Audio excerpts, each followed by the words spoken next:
Are you having a hard time figuring out what to get Dad for Father's Day?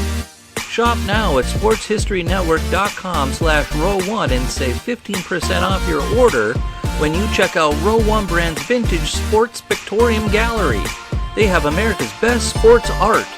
With over 7,200 historic sports prints, you're assured to find something unique for Dad this Father's Day. If he's an NFL buff, check out the 1963 vintage NFL helmet poster.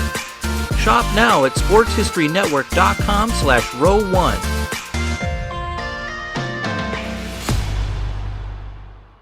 For the most part, I think everyone has heard the name Pop Warner. After all, when it comes to youth football, Pop Warner football is probably the most common brand of youth football there is. But wait, who was Pop Warner and why is his name affiliated with youth football?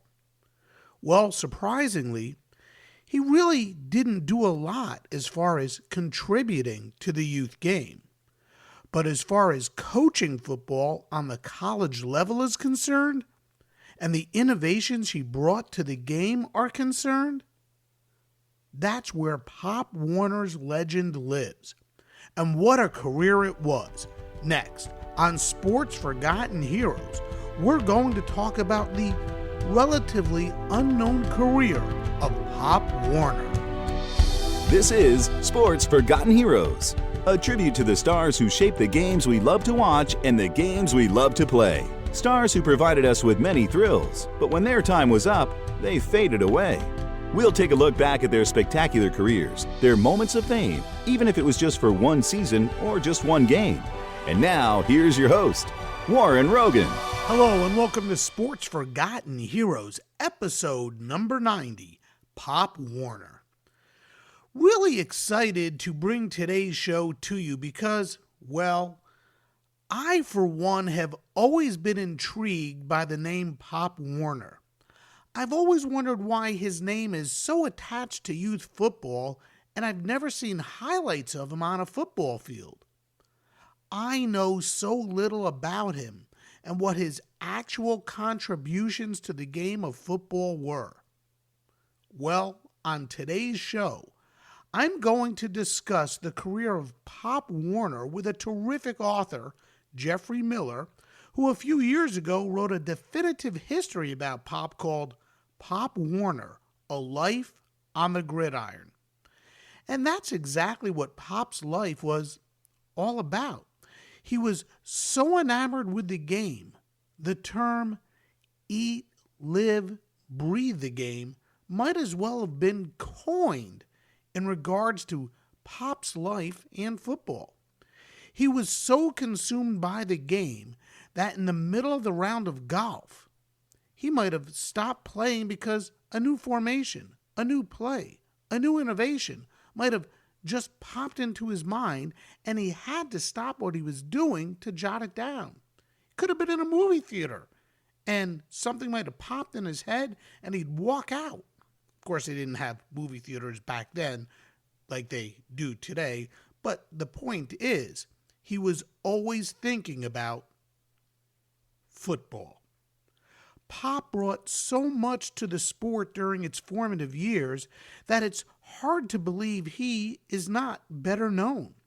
From the single and double wing to the spiral pass to blocking techniques to equipment, Pop Warner is responsible for so much. And on the sidelines for schools like Pitt, Stanford, Iowa State, and Cornell, he won so much. And Jeffrey and I are going to talk about it all. Now, before we get to today's show, I want to remind everyone, please follow Sports Forgotten Heroes on Twitter at SportsFHeroes. Look for Sports Forgotten Heroes on Instagram. Look for the Sports Forgotten Heroes page on Facebook, or check out SFH on the web at sportsfh.com. That's where you can check out past episodes of Sports Forgotten Heroes, learn more about my guests, the Forgotten Heroes I talk about, and you can send me a message. I'd love to hear from you. Let me know how I'm doing. Send in suggestions for Forgotten Heroes you'd like to learn more about or ask a question. Again, that's sportsfh.com.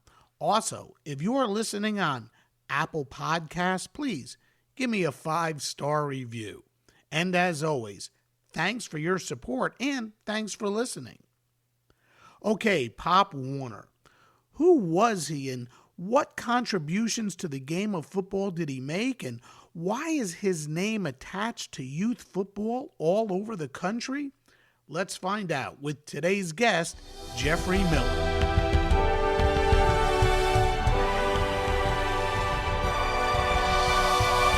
Jeffrey, welcome to Sports Forgotten Heroes. So glad you could join us. Oh, it's my pleasure to be here. Thanks for having me. Absolutely. So I got to ask, what about your interest in Pop Warner? Where did it come from, and how challenging was it for you to unearth all the information you needed to write your book, Pop Warner, A Life on the Gridiron? I live in the town of Springville, which is actually the village of Springville, which is the home village of Pop Warner. So being a football historian, I had already written several books on the Buffalo Bills and other professional sports, football in particular. And I was doing a presentation on one of my books at the local historical society. Mm-hmm. And one of my former grade school teachers came up to me afterwards and she said, well, have you ever considered doing anything on Pop Warner? Because she lived here in Springville also. And I said, well, I actually hadn't really given it that much thought. And she said, well, nothing's ever really been done on Pop, and he's pretty famous, and maybe somebody should. And, you've got built kind of a name for yourself as a writer. Maybe you'd be the perfect person to do it. So I gave it some thought, and, I figured, after a while, I figured, I didn't want to really write another Buffalo Bills book, although, I've never ruled that out because they're my team. And boy, they're pretty good right now. And, So I thought, well, okay, this is a bit of a off course. I've never written really about the college level of sports, and I've never done a biography. So what the heck? I figured I'd give it a shot, and I delved into it. And quite frankly, it was pretty hard to find information because most of the information that I found was either inaccurate or, it contradicted itself. You found one quote, one place that said one thing and another quote that said another thing. And the archives that they have here in Springville are pretty incomplete because he only lived here until, he went off to college, and then, he maintained family here and some property, but he never really lived here again. So there really wasn't a lot of personal information. So, there was a lot of scrambling, going to the historical museum in Buffalo and, the local historical societies here. But a lot of the research I had to do was, across the country because he coached at Stanford, he coached at Pittsburgh, Carlisle, Cornell. Mm-hmm. So, he got around. So it was really hard tracking down all the information that I felt was necessary to write a comprehensive biography. Mm-hmm. Mm-hmm. But you did it. Well, I think so. Yeah. It's, you absolutely did. You are a recognized expert on the topic of Pop Warner. Oh, well, thank you. Now, I would say that almost everyone listening to today's podcast has heard of Pop Warner in one way or another, whether they realize it or not. Mm-hmm. But here's an interesting question for you, and I hope you can answer it. Perhaps you can, perhaps you can't. Pop goes down as one of the most influential coaches, football personalities of all time. Sure. Mm-hmm. But I was hoping that somehow you could compare his legacy to that of John Heisman and Walter Camp and the contributions they made to the game. Well, Walter Camp was more of a rules guy. He really developed the guidelines by which the sport was played, because he played, he played back in the 1870s, and so he was coming up through.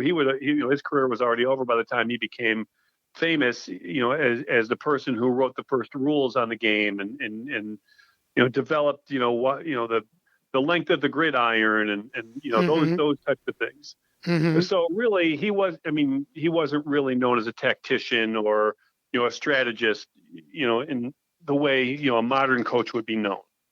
Heisman and Warner came out about the same time. And, they both were considered innovative. And they both actually laid claim to some of the same innovations, including like the hidden ball trick, But, and I really haven't done a lot of research on Heisman other than reading, I read his biography and a few other articles on him, to compare him to Warner. And I just found that Warner was the more creative one in terms of wanting to use deception, misdirection, trickery rather than, the mass momentum, mountains of beef slamming into each other kind of approach that football had always been. He and Heisman were really the first ones to kind of veer off into the other direction. But I think Warner had a more fertile mind. Now, before we go any farther, we should also address Pop's nickname. After all, he wasn't born Pop Warner. He was born Glenn Warner. So where did the name Pop come from? Well, when Glenn went off to college, he never played high school football. Springville High School here never had a formal football team until after he left. So he never actually played formal football. The only football he ever played was sandlot football using an inflated cow's bladder. And that's the only ball they had. So when he went off to Cornell, his sport was really baseball. He grew up loving baseball. He actually thought at one point becoming a professional baseball player. And so, but when he got to college, on the way to college, the coach of the Cornell football team just happened to be on the same train in the same car, and convinced Warner. He said, "You look like you're a big dude. You could probably make a good lineman on the football team. Why don't you come out for the team?" And so Warner said, "Okay, I'll give it a shot." So the second day he was at school, or the first day he was at school, I can't remember which, but he walks out to the football field, and they give him a pair of togs, and he falls in love with the game immediately and becomes the starting right guard for the Cornell football team, and that's where it started. So he's on the Cornell football team, and he's 21 years old. He had taken some time off after high school and had gone out west and lived in Texas, where his father had a cattle ranch. And then came back to New York and didn't know what he was going to do with himself. And eventually he decided to go off and study law at Cornell, which I guess you could just do on kind of a whim in those days. And so when he goes off to Cornell, he's 21 years old. He's the oldest guy on the team. And in those days, usually the oldest guy on the team got saddled with the nickname Pop. Well, in his case, it stuck. And he could never remember who exactly was the first one to call him Pop, but apparently it was just more of a communal thing. Everybody called him Pop, and it just stuck with him from that point on. So there you go. Yeah. Now you also talked a little bit about baseball and how he was recruited to play football. Did he not have some sort of an interest in boxing as well? Yeah, he did do some boxing in college. He also went out for the baseball team and blew out his arm the first, during spring training. So he never got past, he never actually played a game. But he also was a boxer, and he fought a few bouts, and he developed a strategy which he called rushing. Which was basically flailing his arms and just hitting the guy as much as he possibly could without like looking for an opening or bobbing and weaving, that kind of thing that we, know from boxing today. It was just basically like a blitzkrieg of fists coming at you. And that was his approach. And it kind of mirrored what the approach he would take later on with football. Tell us about his playing days at Cornell. It's so hard to judge a non-offensive player, especially from back then. And when I mean offensive player, I mean the skill positions. Yeah. He was a guard. What kind of player was he, and how did he contribute to the team? He was, by his own account, really, there really aren't a lot of newspaper accounts that point out things. If you read the newspapers of the day, there's a lot of hyperbole, but not a lot of, analytical talk about each player, but he's mentioned a few times he considered himself good enough to maybe if he had gotten some more formal training before going off to college, he felt he could have been an All-American. I like to think he's a pretty good judge of talent, but judging yourself is another thing. So, but he was a pretty good, he was a pretty good guard. The thing was, even back in those days, he was pretty inventive. He remembered, coming up with his first play.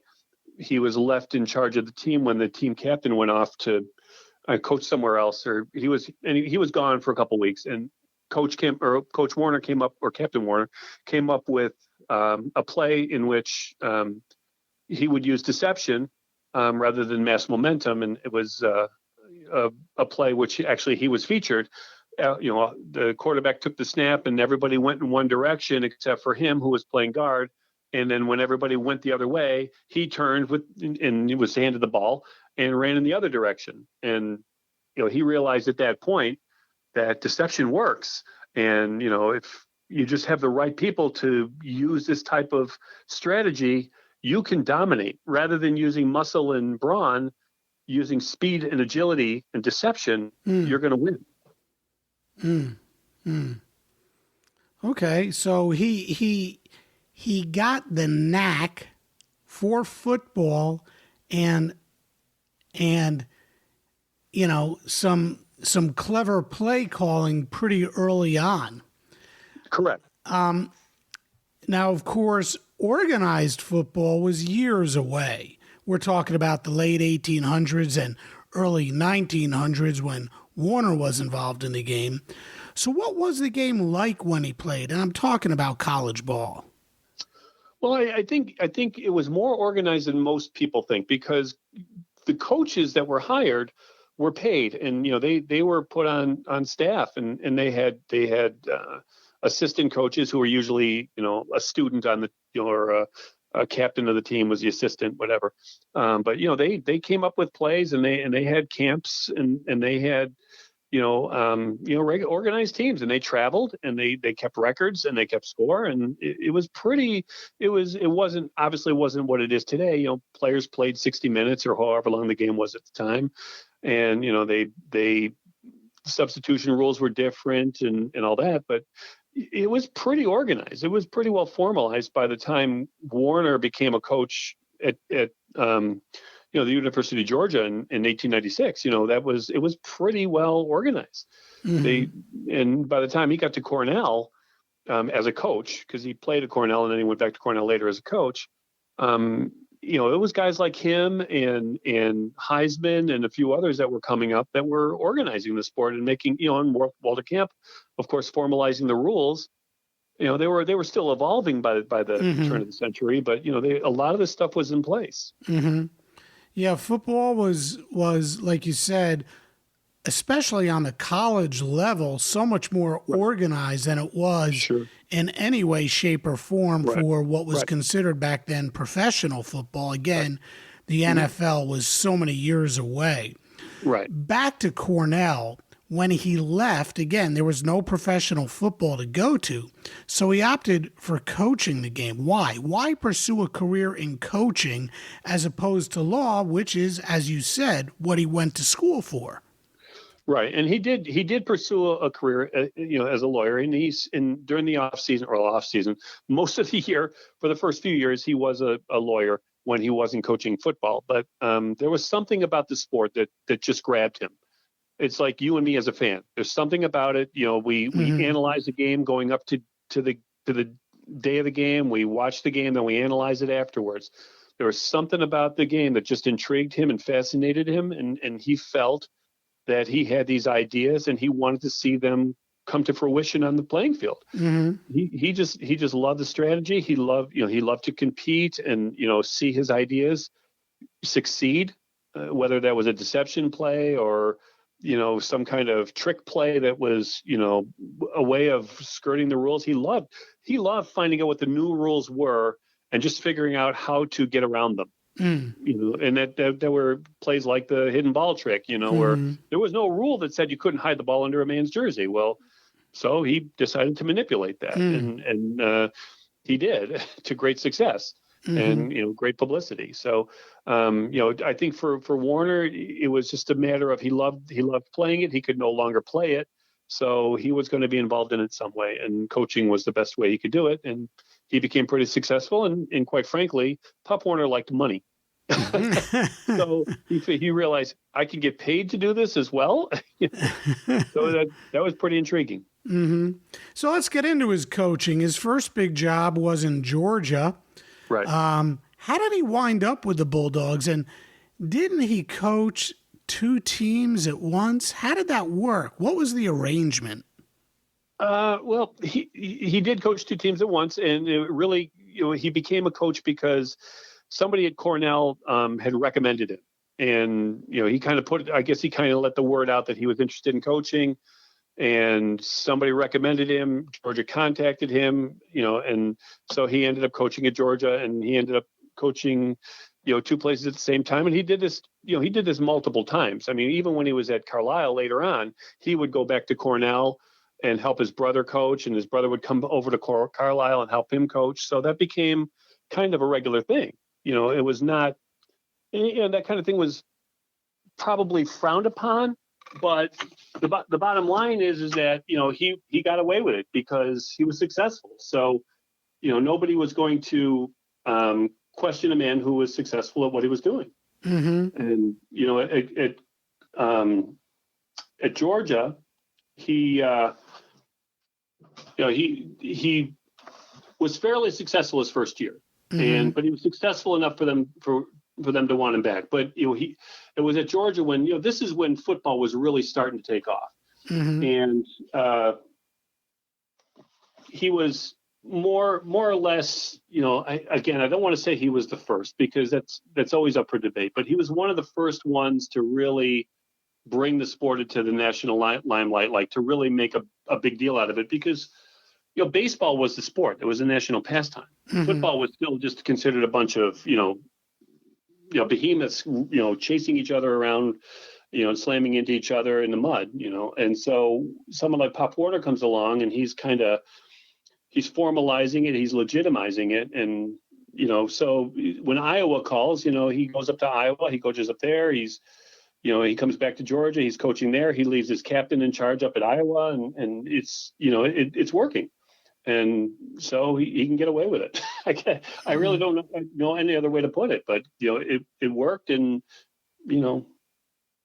I guess that's it. Well, with Georgia, like you said, he had a decent first season. His second season there, he led the team to an undefeated season that included, ironically, a win over John Heisman in Auburn. What did Pop do to turn that program into the program it became, and I'm talking Georgia, and help to establish the South as a football power?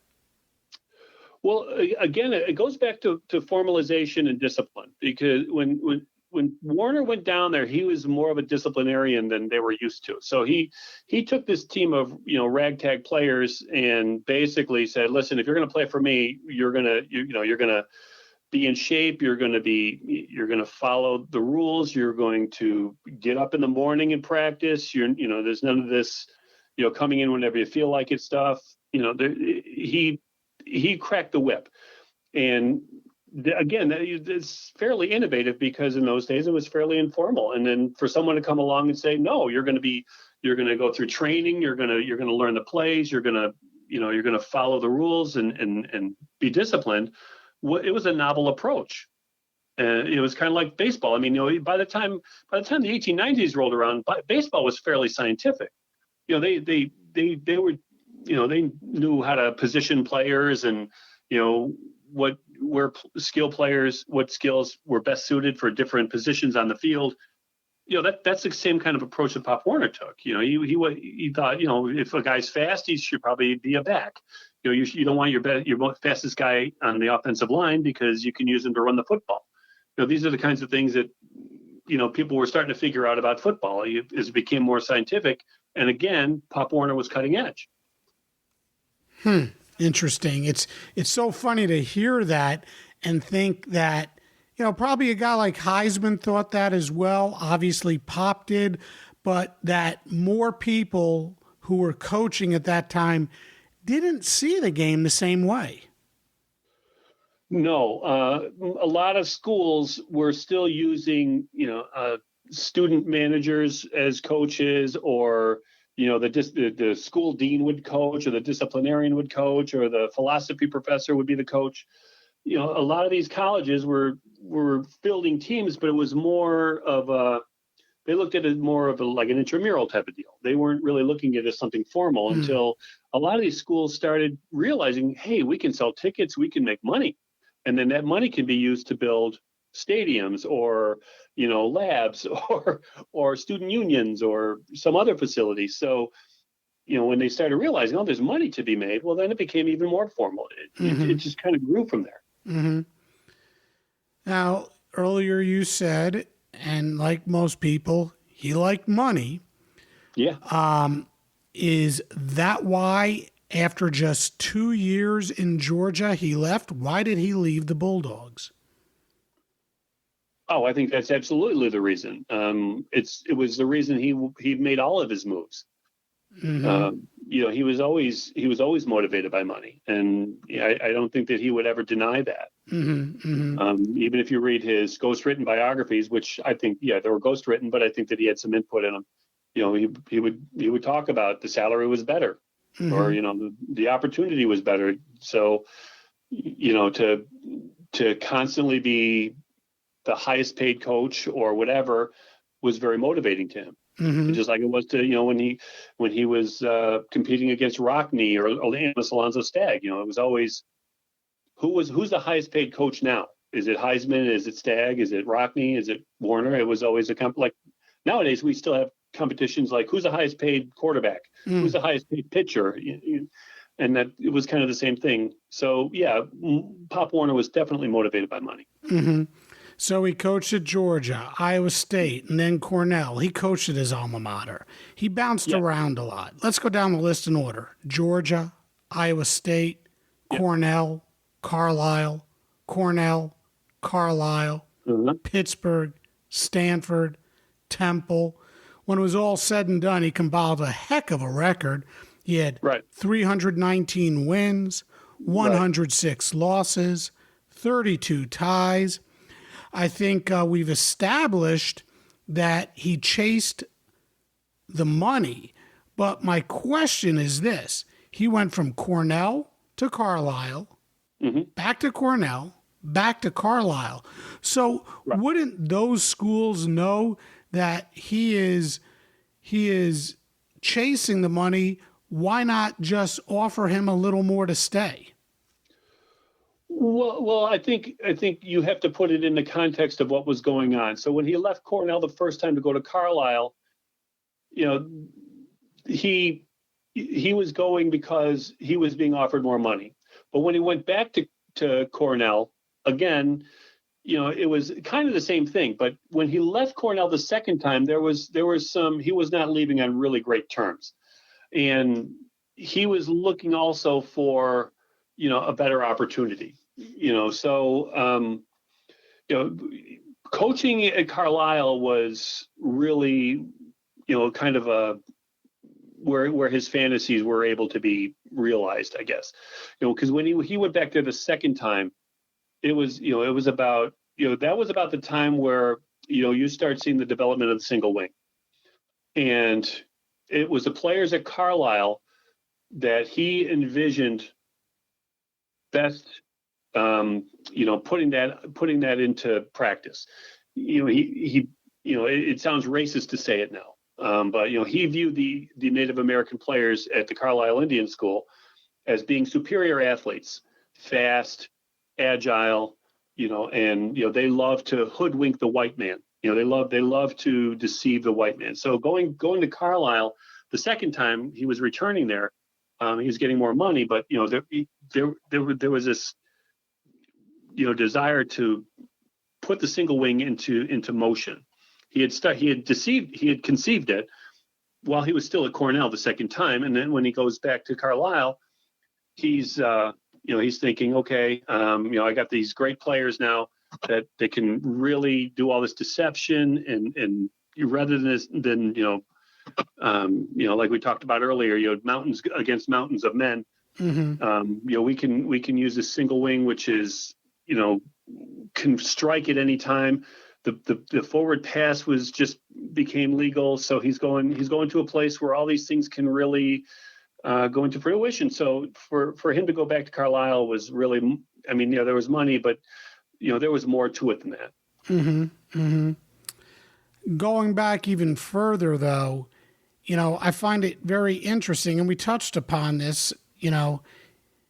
He coached two schools at once, and the school that I'm referring to is Iowa State. He was really committed to them. Why? Right. Why did he feel such a strong connection to Iowa State, and why was he so loyal to the school?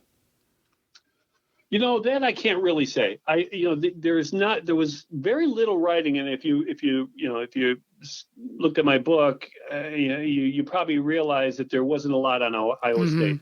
He didn't talk much about it, and I couldn't find any firsthand accounts of his time there. A lot of it is anecdotal, so I really don't know what his attraction was to Iowa State.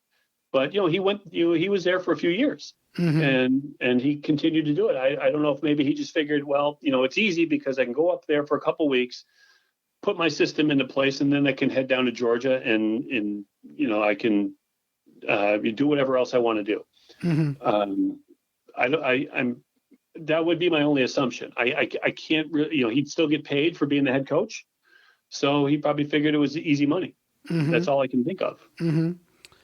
Can you talk at all about coaching from a distance and how he was getting updates about what was going on in Iowa? Yeah, he would get telegrams from his assistant coach, and he would give him advice over the wire, and say do this, do that, But really, what he was counting on was that he would install his system, and the assistant coach would see to it that the system was used and followed and wouldn't be deviated from, and he probably figured if they were losing, that was an indication that they weren't following the system. All right, let's step away from coaching and or jumping around. Let's step away from jumping around from school to school, and let's talk about his coaching, his propensity for innovation. And there was a lot, like you said, the single wing, the double wing, the 3-point stance, hidden ball tricks, just to name a few. Right. Were you able to dive in and discuss his remarkable ability for innovation? Where did his ideas come from, and how is he able to conceive of them? Well, again, I think it was a development of things. It started when he was still a player and he ran his first play, and he realized this deception. I really like this stuff. It works. It's great. If I ever get a chance to coach, I'm gonna use some of this stuff.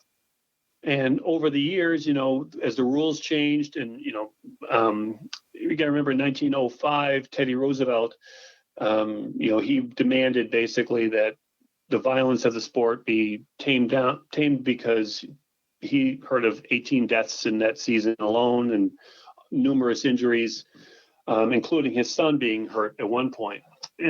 So he demanded that they needed to tone this down. Too many people were being hurt.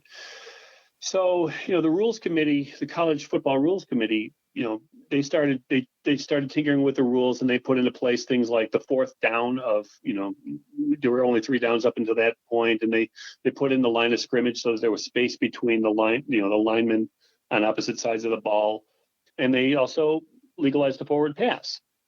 So all these things, made it a little bit easier for Warner to use some of his ideas, and they wanted to start using things like, they started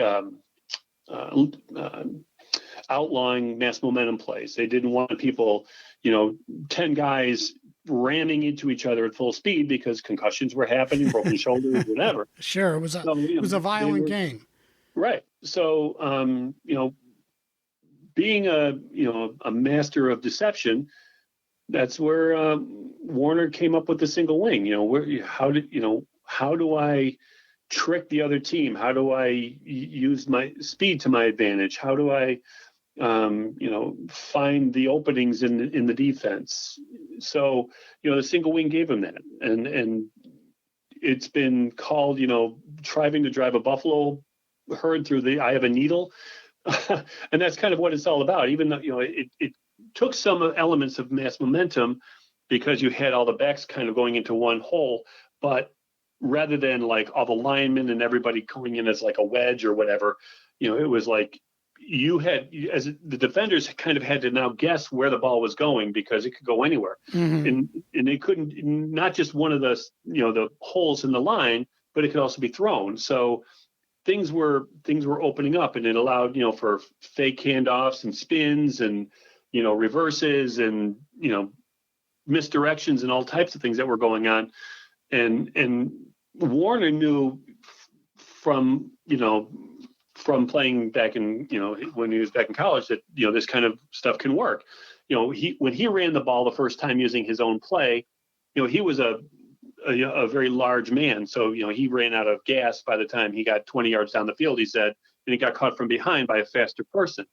But he realized if I have somebody who's like a Jim Thorpe, if I give the ball to him, no one's ever going to catch him. So if I can use deception to get this guy into the open, well, then it's touchdowns galore. How about this? As he's conceiving of these different plays, of these different formations, did he have a staff? Did he have assistants? How did he brainstorm this? I don't know if there's a way for you to quantify or talk about what was going on in his head to come up with these ideas. Who is he doing this with? He was a solitary man. He had assistant coaches, but they were basically there to put his plans into motion. He went up, like when he was still coaching at Pittsburgh, when he sent his advanced team out to Stanford. He sent Andy Kerr out to Stanford to put his system into place before he got there. So he coached at Pittsburgh for a year while his team went out to Stanford and put his system into place. So that's the way he was. It was him alone, with his thoughts. One of the things that I saw, in an interview with somebody who knew him was that, he would be playing golf and, he'd hit the ball down the fairway, and halfway down the fairway, you'd see him kind of, stroll off to the side, pull out a pad of paper and start sketching. And, the guy would walk over and say, "What are you doing, coach?" And he'd look at the pad of paper, and there he was sketching an offensive formation. These ideas would just come into his head. Wow. So he was always thinking about the game. He was always thinking, and he didn't bounce these ideas off anybody. He just knew, I'm Pop Warner. Who's going to question me, or who's going to, second guess or try to tell me to do it differently? Sure. He had the idea in his head, and, he'd always been successful, or at least fairly successful. So, he coming up with plays and formations and ideas was a solitary activity for him. And coming up, sometimes there were ideas that just struck him. For example, he came up with thigh pads for football pants. And, at the time, they used whatever they could. They'd stuff hay down there. They'd stuff magazines down into these pockets of these pants. But once they got wet, they weigh a ton because the water would just, they get sogged. Mm-hmm. Well, he one day he came across fiberglass, a piece of fiberglass that was being used as a shoehorn. Well, he thought, well, I could shape this into, the shape of a thigh, and I could make that into a pad, and that would be lighter, and it would, water would run off it, and it would be more firm. And so he actually had a company start manufacturing fiberglass thigh pads. Wow. It was just an inspiration. He thought, it's just little things like that could just pop up. For example, the 3-point stance, you mentioned it earlier. Up to that point, running backs had always stood in a 2-point stance. Hands on knees, crouched over. Mm-hmm. And Warner thought, he was watching his track team one day, and they all started off from a 3-point stance and took off, and he realized how fast they took off from that 3-point stance, and he thought, geez, I could put that on the football field. I can make these guys a split second faster to the line than other backs. And so he did. And at Carlisle, he had his guys go into a 3-point stance, and he realized, I get a split second faster into the line. That puts a defensive lineman on their heels and gives me an advantage. So you never know where an idea is going to come from. And this might be taking a step backwards at this point in Pop's story, but there are some crazy stories out there about Pop. First of all, he liked to gamble. How did gambling get him into trouble? And second, can you talk at all about the legend of the game against Butte while he was coaching at Iowa State, and the fact that not only did he lose his bet, the Butte fans were firing their guns into the air? Yeah. He loved to gamble from an early age, and that's kind of how he ended up at Cornell, because he was playing when he came back to New York after being out west with his father, where he was ranching.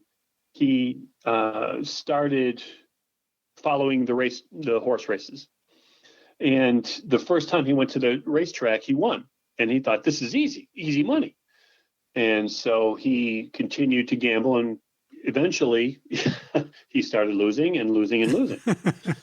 So eventually he found himself in the hole and didn't know what to do. So he wrote his father and asked for money. And when he asked for money, he figured he couldn't tell his father he had lost all his money gambling. He told his father he needed the money so he could go to law school. So he sent his father the brochure to Cornell, and he figured, well, that'll do the trick, and it did. So his father actually ended up sending him the money that he needed for tuition, and he ended up going to Cornell, and he stuck it out and got his education. So it was a good thing. So it turned out for the good, I guess. But Butte. Well, they went out to play at Butte, and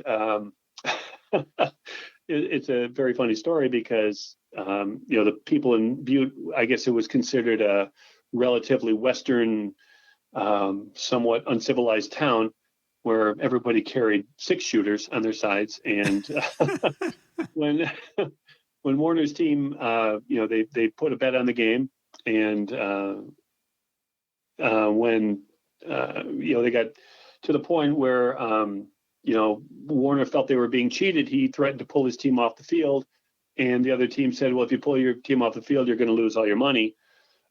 So while they were there, he said every time that something would happen that was great, a great play or a touchdown or whatever, all the fans in the stands would shoot their guns off.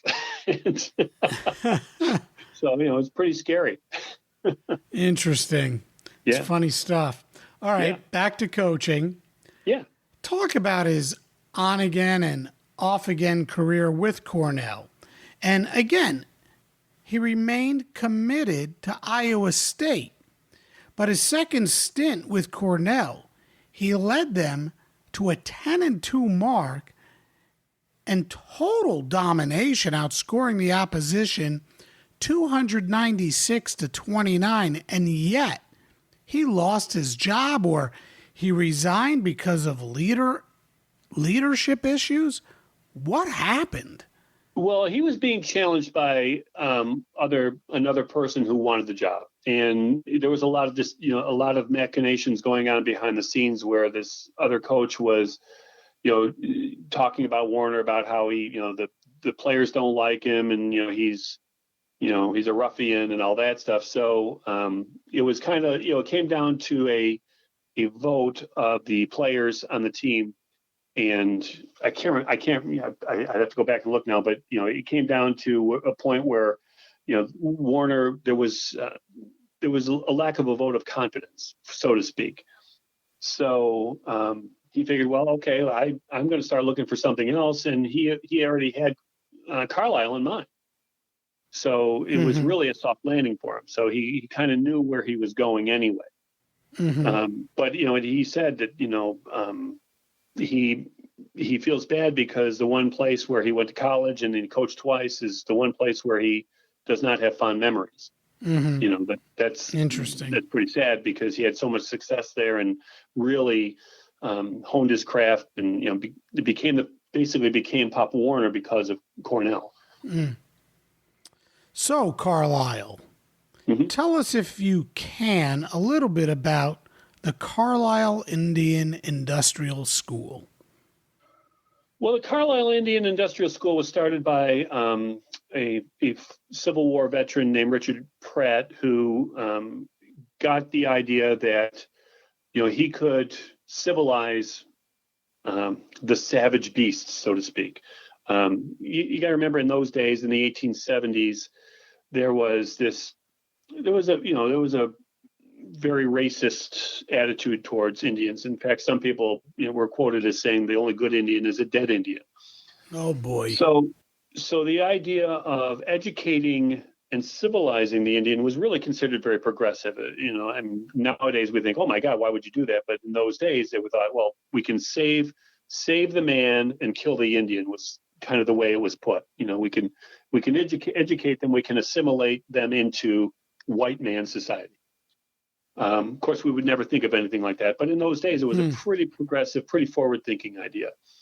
So, his idea was to develop a school where they'd be taught English. They'd Americanize their clothing, their styling, their hairstyle. They'd have their hair shorn. They'd speak only English. They wouldn't be able to speak in their native tongue.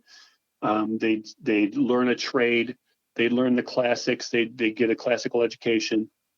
And eventually they'd be able to graduate and then assimilate into the white man culture. So, it depends on who you talk to. There are some people that say that there were success stories, and there are some people that would say that it was barbaric.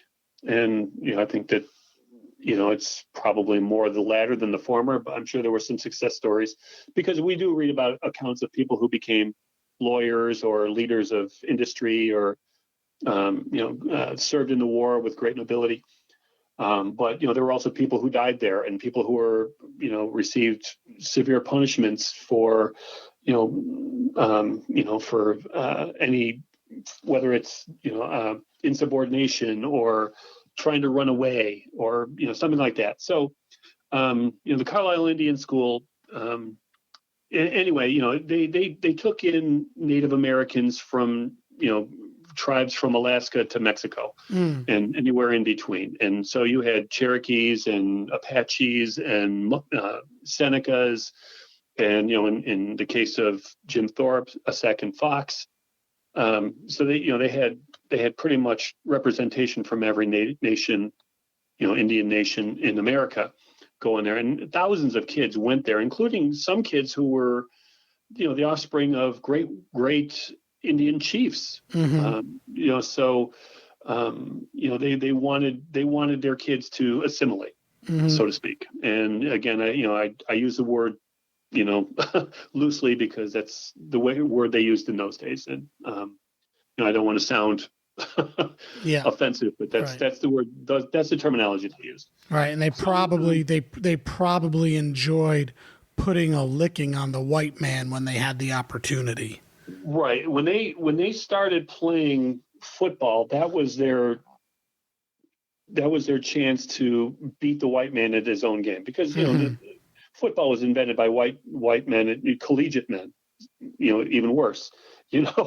So when they finally got a chance to play and beat them at their own game, and that was the best. And the coaches that they had along the way, even before Pop Warner came along, encouraged them to play fair and play clean, because if you do one thing wrong, they're going to say, "Oh, those people are savages. They can't be tamed." And so, when Pop Warner comes along finally and really puts some formal plays in place, and gives them proper training and proper discipline on the field, that's when they really start to take off. But he had to change his coaching style when he got there, didn't he? I mean, he couldn't be the same tough coach he was at Georgia, Iowa State, Cornell, because the players didn't respond the same way. That's exactly right. Here you had a generation of players who have been brought up spent years at the Carlisle Indian Institute being taught the classics, being taught not to swear, being taught, Christian values, being taught to be very formal and show respect and all that stuff, how to comport yourself in public. And now here comes this white guy who had been around and been to colleges and, been a lawyer and knew how to swear a blue streak, and would yell at them and tell them, call them this name or, get your butt, but more colorful language over there. And, they didn't respond to it. And at one point they revolted and they said, we're not playing anymore. And he didn't understand, and because he figured, they don't all understand English, but they probably understand it when, somebody's swearing at them. And he's right, they did. And they knew that it was disrespectful. So they said, we're not going to play anymore if this is the way it's going to be. And he kind of had to change his tune, and he had to kind of, lighten up, so to speak, What other challenges, professionally or personally, did he face at Carlisle? Well, he faced, it wasn't the only time that they revolted, because, he was also still a strict disciplinarian, and, they didn't like it when, he, tried to, overdo it with the discipline. They were still a wild bunch, and they didn't like being told what to do. And sometimes they like to make things up on the field, and he didn't like it when they improvised. Or, he faced problems with, the congressional, investigations coming down and seeing what the conditions were like at Carlisle. But when, the players were being given special treatment and they had special lodgings on the school grounds, and, other students had to sleep in, drafty, musty old, barracks, and, the players had brand new facilities to sleep in with pool tables and, phonograph players and things like that. And, sort of like it is today. Oh, yeah. So it's sort of like it is today, but in those days, the Indians, the players themselves, they took advantage of it. They thought it was great, but the other students on campus, they took exception to that, and other teachers took exception to that, because the teachers were there to teach. They were there to, again, to help these people assimilate, and all the money seemed to be being funneled into the football program or the sports, the athletics programs. And so there were a few investigations that some of them did not go very well for Pop Warner, and that's one of the reasons why he left the second time, because of all the scandal. Mm-hmm. It was at Carlisle that he devised the hidden ball trick. Can you tell us about that? No, the hidden ball trick happened at Cornell. Oh, okay. Yeah. His idea was, there's nothing in the rules that says you can't do this. He's always looking for ways to get an edge. And, he went as far as putting leather patches on the jerseys so that the other team would not know who had the ball. It would be this deception, like, who's got the ball? You can't really tell because everybody's got these leather patches there that look like a ball. So, you got the idea. I'd shove the ball up the jersey of one of the players, and they'd all crowd together. And then when they split apart, you didn't know which one had the ball. Mm-hmm. so what would happen is, one player from the other team would chase one player from the team that had the ball, and not knowing which one actually had the ball. And usually the one who had the ball went unmolested, into the end zone, because everybody was chasing somebody else. Mm. And unfortunately, John Heisman claimed to have performed the hidden ball trick before Warner. Okay. Warner claimed to not know that it had happened, but it's probably very likely that he knows that Heisman had done it before. Mm-hmm. Now, Jeffrey, money is money, and he was always chasing the dollar.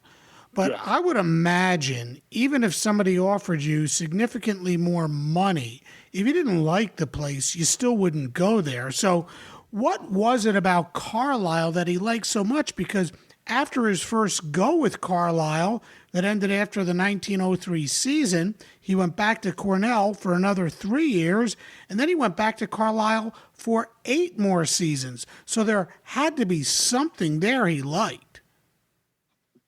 Well, when he leaves Cornell, he's thinking, they're an improving team. He goes to a football game and he runs into one of his former players, Albert Exendine, who's now the captain of the team. And Exendine kind of says, we'd love to have you back. And Warner says, well, you have coaches already. And Exendine says, well, the guys we have, they really don't know what they're doing. We want you back. And so while he's at this football game, Exendine says, by the way, Captain Pratt, who is the superintendent of Carlisle, he just happens to be here in the stands, and he'd probably love to talk to you.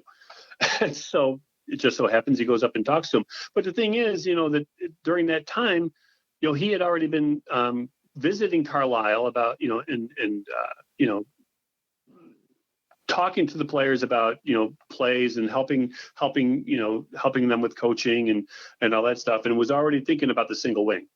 Mm-hmm. So when he's thinking about the single wing, he's already got it in his mind that he wants these athletes, these guys who are fast and and who love to play deceptive football.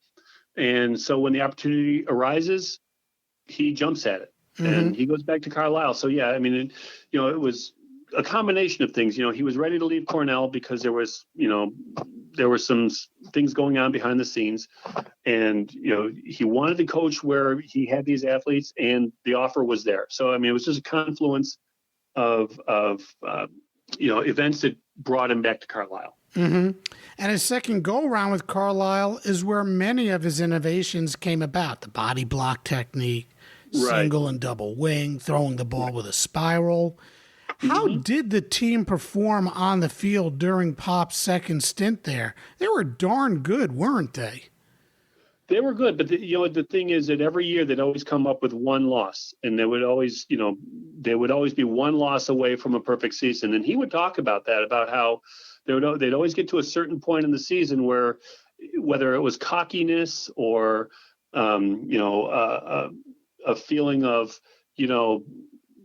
laissez-faire came over the team, whatever it was, they never were able to get over the hump and go undefeated.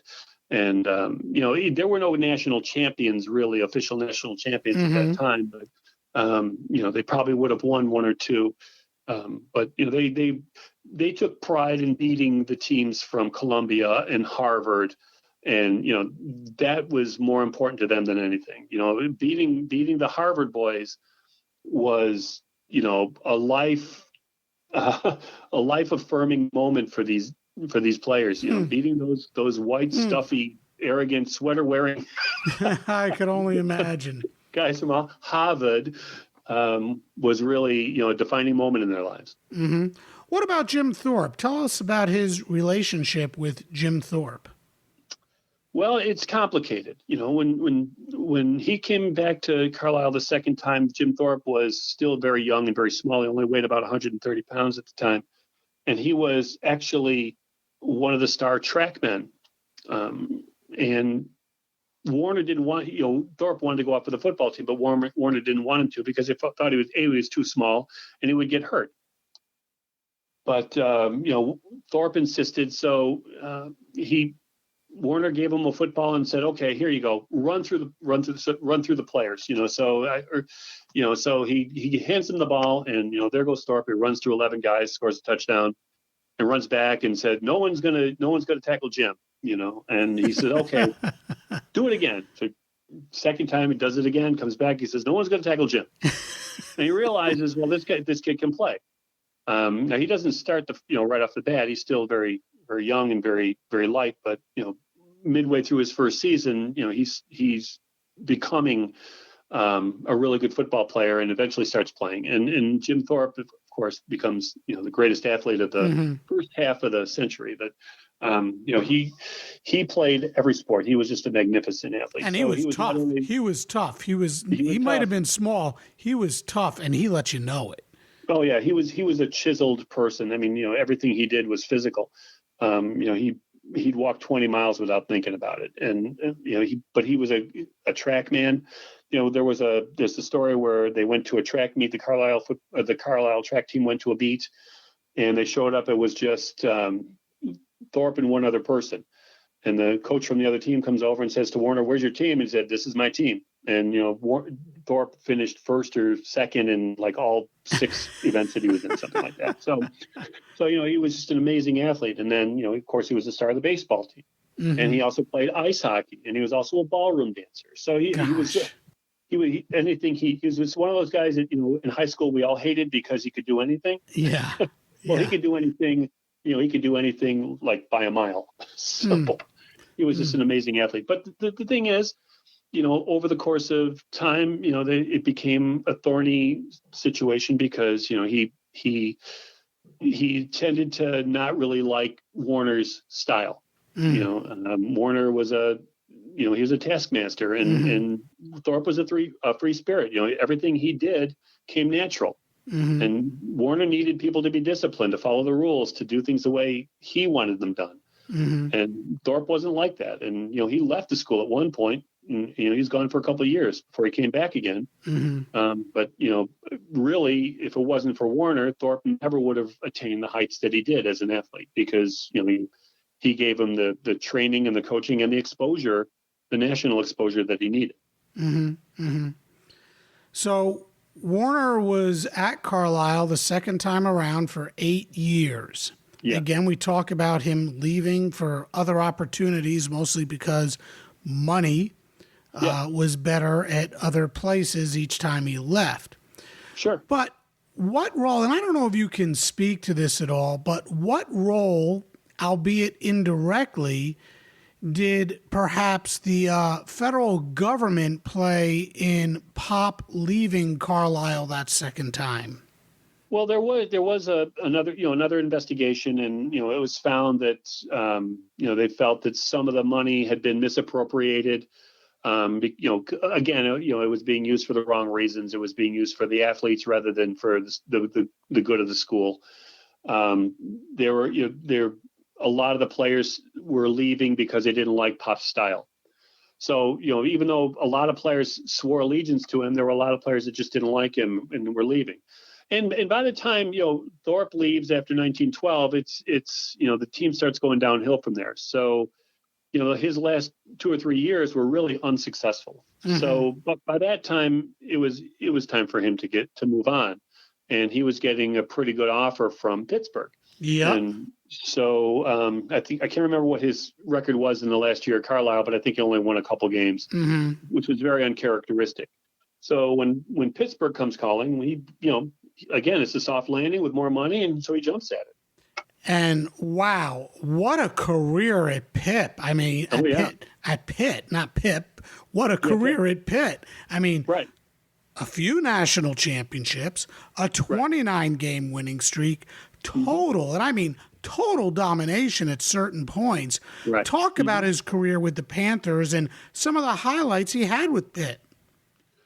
Well, the great thing about Pittsburgh is that, he was going into an established situation, but what he needed to do at Pitt was kind of rein these guys in because, again, these guys were party animals. These guys were your typical frat boys that, just love to, they'd go out drinking and they'd come in late. And so that was the first thing he had to do was put a stop to the carousing and the lack of discipline that was on the team. But he already had some great athletes, that were there. And so it was really just a matter of him installing the systems that he was already using. So he started using the single wing and which is a system they never used before. And it was really there where the single wing started taking off. I mean, people started recognizing it at Carlisle, but I mean, when he started having success at Pittsburgh, it just took off across the country. So, so he had some great players. When he got to Pitt, he had Herb Stein there, and he had Tiny Thornhill there. He had Andy Hastings, Bob Peck. These were really good football players, and several of them were All-Americans. And, so he had a few at Carlisle, but, mainly it was Jim Thorpe and Joe Guyon. And, but when he got to Pitt, I mean, he had a loaded team, and, his success was just, there for the taking, really. Mm-hmm. It was just a matter of taking this diamond in the rough and buffing it out and setting it free and letting it do what it could do. So. He won 3 national championships with them, 15, 16, and 18. I mean, right. And like you said, they won 29 straight games without losing.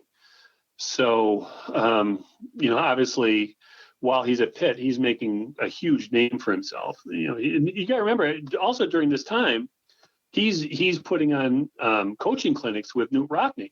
So he's becoming more and more famous all the time, even, from, the time where he was coaching Jim Thorpe and became famous for that. But, when he goes to Pittsburgh, it just takes off, and he's, being asked to write newspaper articles, and he's asked his opinion on rules and, predictions for, the season. And, he's becoming really famous. Pitt is they're just a powerhouse for his whole time there. Mm-hmm. And he spent 9 years with them. And then once again, I guess he chased the almighty dollar. He goes out to Stanford. Now, with Stanford, he's there also for 9 years, wins a national championship in 1926. Yep. And I'm guessing after the 32 season, he again chased the money and went back east to Temple. But that's the one that I think might surprise me the most, because from what I can gather from what I've researched, he really loved it out west, and he kept a residence out west. Why go back east? Was it really just for the money? What was it about Temple that so attracted him to leave the West Coast and go back east? I think you had a lot of people at Stanford who were questioning, the success by the time it came towards an end. When he went to Stanford to begin with, he stayed at Pittsburgh for a year. And sent Andy Kerr, his assistant coach Andy Kerr, out to Stanford to put his system into place. And by the time he got there, everybody knew the single wing and then the double wing. And then, he had Ernie Nevers, and they just they became a powerhouse because everybody already knew the system. And he had some great players, Biff Hoffman, just some really top players. And by the time he was done at Stanford, again, it was like a Carlisle. His system had run its cycle. So the last couple of years, his record started tailing off, and so there were grumblings like we need, the Stanford people, they wanted to change. And, so, he starts looking elsewhere, and, some of the students wanted to keep him there, but, he thought, well, maybe it's time for me to change too. And, he's got a little bit of that vagabond spirit, I live here in Springville, and I grew up watching Lou Saban coach the Buffalo Bills. And, he's got that vagabond spirit. He goes somewhere and he coaches for 5-6 years, and that's enough. He needs to move on. He's done all he can. He knows he's not good. It's not going to get any better now. He's seen the heights, and he wants to get out while the getting is good. And so, the memories are fresh. And I think that Pop Warner has kind of got that same sort of mentality where, he's pretty much done all he can at Stanford. So now it's time to move on to a new challenge. And Temple is a school that, he could be built from the ground up. And I think that he saw that as a challenge. It was also closer to home because, he still had family here in Springville. So he wanted to be close to New York.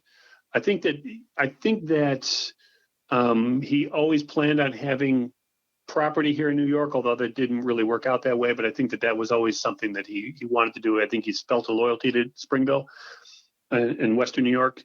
Of course, he ends up living in California, and that's where he passes. But being in Temple is a lot closer to Buffalo than being out in Stanford, where he had to take a 3 or 4 day train trip back and forth. Sure. Temple's 1 day. So sure. So I mean, that had a lot to do with it. Yeah, and his career at Temple wasn't remarkable by any stretch. His first year there, he was 5-3. His second year was pretty darn good. He went 7-1-2 and lost in the Sugar Bowl. went Right. 7-3 in his third year, 6-3-2 in his fourth year, and then it was 3-2-4 and 3-6-1, and that was basically the end of his head coaching career. Sure, he worked as an assistant or an associate with San Jose State afterwards. But I guess my next question to you is, where do his contributions to youth football fit into all of this? What did he do to advance youth football? Youth football? Yes, Well, where he is. All of us associate the name of Pop Warner with youth football. Why? Yeah, there's a myth that he was somehow involved with youth football, but he never really was. He was asked to speak at a youth football banquet. And it was I guess he was supposed to be there with some other speakers, and he was the only one who showed up. And when he showed up, he was late, and it was really storming outside. And when he showed up, they were very pleased that he made the effort to go when nobody else did. And it was at that point where one of the movers and shakers asked him to if he wouldn't mind loaning his name to the Little League organization. And that's kind of where it happened. He never really coached Little League football. He never really had anything to do with organizing it or founding it.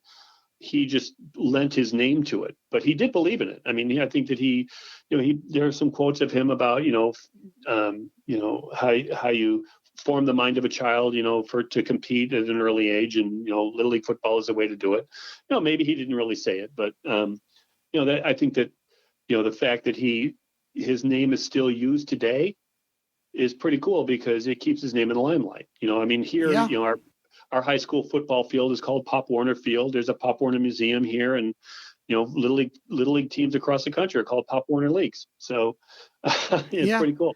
Yeah, that's sort of why I kept this question till the end, because it's sort of like, you have Little League baseball, and then you have Babe Ruth baseball, and it's more about they just use the name. They use the name Babe Ruth. It's not like Babe Ruth really did anything to advance youth baseball, but his name is associated with it, much like Pop Warner. So I think there's this aura about Pop Warner and who he is and everything that he contributed to youth football. And I'm not knocking the guy in any way, shape, or form. Oh, I know that. He was just this fabulous, legendary football coach who loans his name to youth football, and bam, that's how we all know Pop Warner. And it just amazes me that we know more about his name in association with youth football than we do for what he did as a coach. And that amazes me. Yeah, you would think about it too. That here's a guy who loved the dollar, without question. Could you imagine, Bill Parcells or Bill Belichick or, some coach today loaning his name and not asking for something in return? Yeah. Yeah, incredible. Yeah, incredible. He really was, by the time he was ready to leave Temple too, I think that it's important to know that, he was an old man. And he was he was a 3 or 4 pack a day smoker. Mm-hmm. He had a bad hip. He probably would have needed a hip replacement. So he was just totally unhealthy. So by the time he left Temple, he was ready to give it up. So going back to San Jose was being close to where he lived, because he lived in Palo Alto. Mm-hmm. So living out on the coast was important to him, I guess. So he didn't have to travel too far to get to practices. Mm-hmm. But what happened when he goes to San Jose State is, they start treating him like he's the head coach. Well, Dud DeGroot, who is one of his mentors, or he was a mentor too, was actually the coach. But they kept, they put Pop Warner's picture on the cover of the game programs because, well, it's Pop Warner. Well, he wasn't running the team, but so the shadow of Pop Warner is very wide sweeping, and for players like Ernie Nevers and Jim Thorpe and some of the other names that became famous later on, Jock Sutherland, they always are going to live with that, taint of Pop having been coached by Pop Warner, because that they used his system, or they were influenced by him in some way. So that, and again, it still goes on today. I mean, when you look at the Wildcat formation that was being used, well, actually the Buffalo Bills used the Wildcat formation yesterday, and that really is a somewhat modernized variation of the single wing. And so Pop Warner's innovations live today.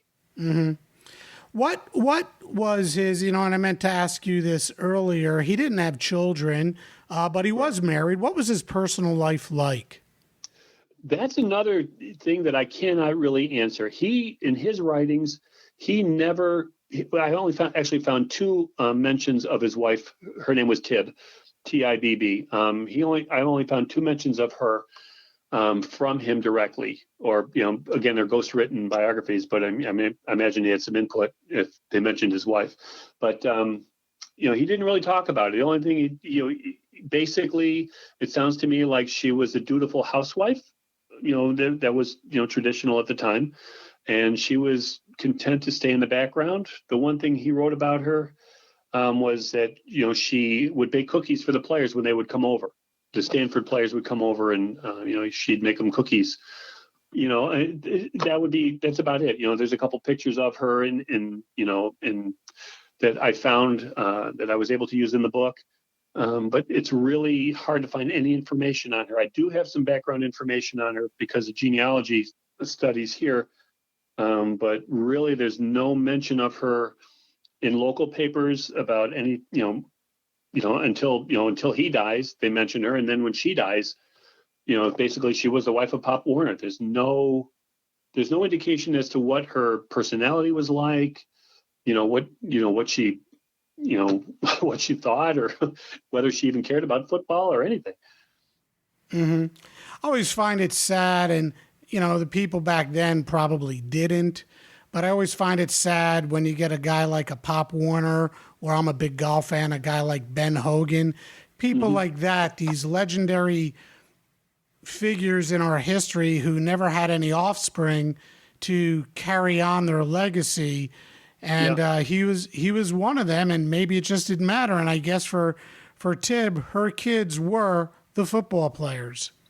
Yeah, I think that's the way it became. And I think for him too, even though, again, he had a strained relationship with a lot of them, there were some that were just loyal to him till the day he died, like Ernie Nevers, for example. He came all the way here to Springville when Pop's ashes were laid to rest over here, 400 yards from my house. Ernie Nevers came to Springville, and he was an honorary pallbearer, and a lot of his former players, that's coming all the way from California. So a lot of these, some of the players that played for him at Carlisle, even some of the Native American players, were still loyal to him. They believed in him. Jim Thorpe had nothing but nice things to say about him when he passed. Up until the time they both passed, very close to each other. So and I'm sure that it was probably all for show. I'm sure Thorpe's not going to go on record in those days of calling Pop a scoundrel, but sure. but nice things were said, and so you wonder how much. We have this sensibility today to want to go back and rewrite history and defend the Native Americans against, the people who exploited them, and rightly so. But, you also wonder, was there still some affection between the two of them? And I want to believe that there was. At least that's, maybe because I'm a homer, and Pop Warner's from my hometown. I want to believe that. But, I like to think that, a lot of them still had a soft spot for Pop. So, Jeffrey, you working on anything now? Yeah, I have I'm collaborating on a book with a friend of mine who's a Buffalo Bills collector. His name is Greg Tranter, and he and I collaborated on a book chronicling the collection and how he came about acquiring some of the weird pieces of his collection, Buffalo Bills collection. So there's 70 some odd items that we talk about the background of the items and show pictures of them and their importance. For example, the Whammy Weenie or Flutie Flakes, or an O.J. Simpson game-worn jersey. We talk about the game that was played, that he wore it, and then we tell the story about O.J. Simpson and the story about champion football apparel. So we give background on not only the player but also the item and the context in which it was worn or used or sold or marketed. So that's supposed to be out this year, but because of COVID, we don't know if it's going to get out because, we're like, well, if we can't do book signings, should we maybe put it off a year? But, the Bills are going to have a good year this year. So yeah. I want to strike while the iron's hot. And, if everybody's really interested, I want to get it out. So we'll see. Yeah, I had Greg on a couple. The book is called Relics, by the way. Okay, great. We'll have to check it out. I had Greg on a couple of months ago. Great guy. We talked about Tom Sestak. So, great guy. Yep, Jeffrey. I want to thank you so much for joining me on Sports Forgotten Heroes. This has certainly been fascinating. A lot about Pop Warner I know that so many don't know about, and how his association with youth football actually came about and what it really is. And it's unfortunately not a lot. Again, no, it's not. Jeffrey, thank you so much for joining me. Sure, Warren, anytime.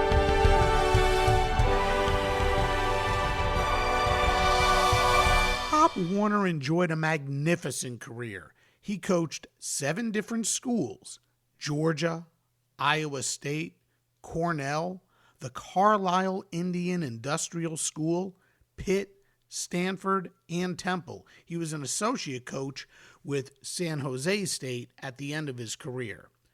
He walked the sidelines for 44 years, compiling a record of 319 wins, 106 losses, and 32 ties. He won national championships in 1915, 1916, 1918, and 1926. Certainly a spectacular career. As for youth football, well, his direct contribution to the game was very minimal. He loaned his name to a youth football organization, and it stuck. Indirectly, his many contributions can't be counted. There are just too many based on what he brought to the game.